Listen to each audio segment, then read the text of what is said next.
Hello and welcome to another week of Sambo iRacing. We're back for another track guide, this time in the Toyota GR86 at Lime Rock Grand Prix edition. If you're new to my channel, what we do is a hot lap and breakdown, then we're back in the cockpit one final time with the driving line on.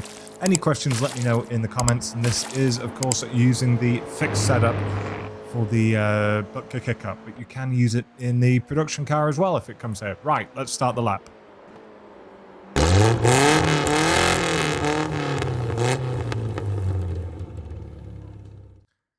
Okay, let's do the hot lap.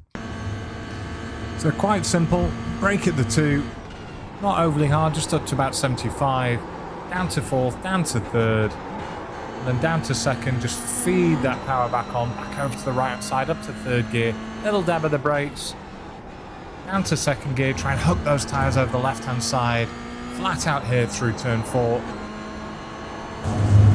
exiting nice and wide, as we're looking for this tree on the left hand side here, and we're going to drop all the way down to 2nd gear, try and miss that first curve. Doesn't matter if you hit the second one too much because it's such a soft springs on this setup.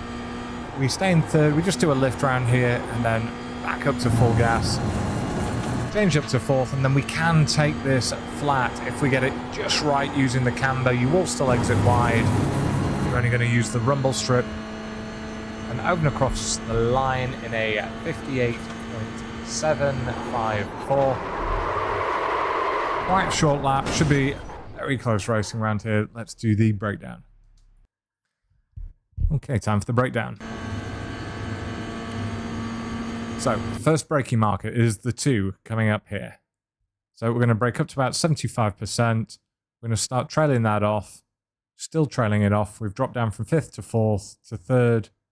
We start building back up on the gas a little bit here, and then I drop it down to 2nd so I can get more drive. Gonna hook our tyres just over that curbing on the right hand side, and then back up to 100. Go back over to the right hand side, and basically as soon as you get there, we start our turn in, and then we're gonna very gently go on the brakes, which is about 40%. We're still in 3rd gear. We're gonna drop it down to 2nd. We've trailed it off down to this apex, and we're starting to build back up on the gas. I can't get up to full gas until I'm actually off the curb there, and I want to be right over on the left-hand side so that I can just floor it in 2nd, up to 3rd, use the camber here, and go flat through turn 4. As I mentioned in the hot lap, this tree is our braking marker for the uphill chicane here, turns 5, 6, and 7. We brake up to about, actually do hit 100%. And as you can see, I'm using the rumble strip as I'm slowing down.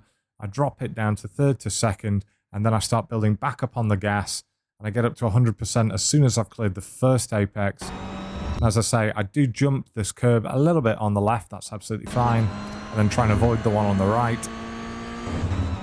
And straighten out your car as best as possible. And then basically, as we get up to this curb here, we're just going to do a lift down to, 30%, and then I build back up, try and get up to 100% as I leave the curbing in 3rd gear. Exit wide up to 4th gear, and basically just as we get into the dip, that's when we're going to turn in, when the front wheels are loaded with the weight of the car, and they'll actually start turning. And what we're wanting to do is just kiss this inside apex, and we're using the full camber that's available on the inside of this corner. As I say, you will drift out wide, but as long as you're not in the grass and you're just in the rumble strip, that's fine. And then we just hightail it for the line. So that's the breakdown lap. We have one final version with the driving line coming up now without me speaking. Enjoy.